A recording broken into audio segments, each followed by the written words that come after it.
ちゃんと手当てしないとダメですよ。うん、綺麗に治りましたよ。すごいな。これくらいなんてことないですよ。うさとくん、今日は私に会いに来てくれたのかな。はい、和樹と先輩に会いに。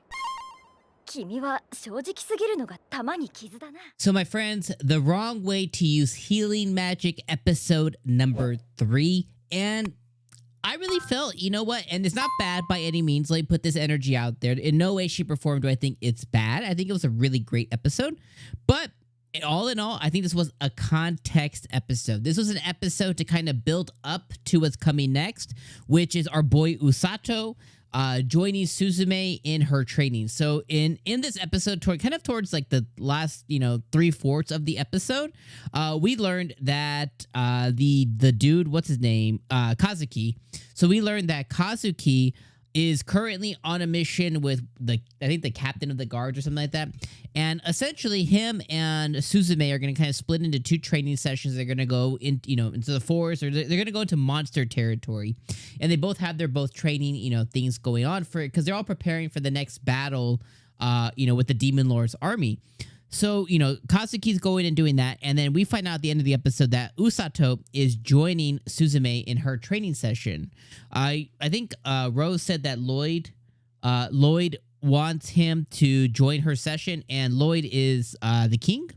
So essentially, the king wants our boy Usato to go and join Suzune and her training session. So I thought that was a really cool thing. So again, contextual episode that this was. It's just kind of setting up for kind of what comes next.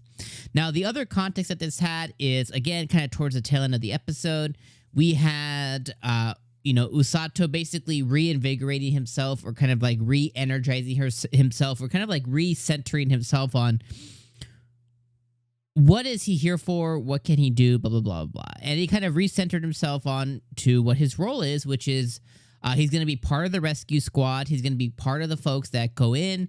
And Rose kind of backed him up on that conversation and was like, yeah, you will. You're now part of the squad. The rescue squad is the people who go and get all the self-righteous people, all the self-sacrificing people. They get them out. They heal, and they heal on the people's deathbed. Like, that's your role now. And he's just kind of owning his role in this world, which I think is a really cool thing, right? Because being part of a rescue squad, it's not really something that you see or hear too often in a lot of these fantasy anime. There's not really too many rescue squads kind of like out there. There's not really too many, that are going to the front lines, and their singular job is to go and get people out and heal and stuff like that. So it's a really cool thing. And I think, just kind of putting my fantastical hat on, I was like, I think most armies could benefit from a team like this, who is just going and especially saving the self-sacrificing people who could maybe do better the next time, but they're willing to just kind of put their life on it. It's like, I did my best kind of thing. So I think that's a really cool thing. The rest of the contextual stuff that occurred this episode is Usato's relationship with Suzune. He goes to go visit Kazuki and Suzune as he's trolling around Bluey, or whatever the hell the Blue-Rin, whatever the bear's name is. And he goes and visits them, and obviously Kazuki he's out on his patrol, he's out on his training, so he only sees Suzune, and this episode shows that Suzume's affection for him, which you could tell originally that she kind of like, maybe was crushing on him a little bit, or maybe she just kind of really liked his face, who knows, but she definitely has some initial affection towards him. But you can tell that affection has grown, because she's even finding herself blushing, blushing at his touch, and she's calling him a big meanie and stuff, basically all the things that your future girlfriend would probably do. So I really like that as well too. Obviously, of course, he's dense as a doornail, as every MC in the universe, every Japanese man who goes and writes a manga or light novel story has to write their main character as somebody who is just dense and just never gets it. That's why I personally love the female writers and the female kind of like well, I guess writers, authors, that's the word I'm looking for, the female authors in Japan, because they're typically the ones that give us the non-dense MCs, if you guys have ever noticed that. So if you haven't, go take a look. Most of the really like, you know, juicy stories, and not even juicy, just the ones where MCs actually take initiative or kind of get it, typically written by our female Japanese authors, at least on that side of the pond. So just really cool footnote there. But regardless, you know, I thought it was a really cool episode. You know, I thought it was really good.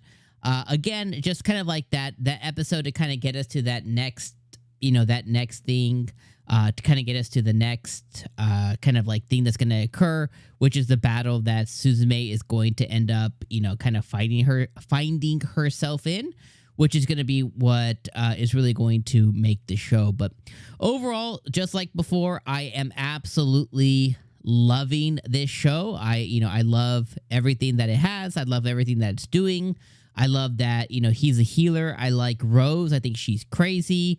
I just love everything that this show is putting down. So definitely can't wait for the next episode. This episode, though, that filler kind of gap episode for sure. All right, my friends, let me know what you guys thought about this episode down in the comments down below.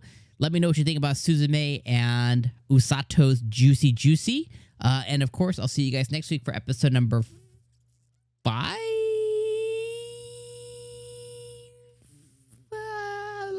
Yep, 5. Okay.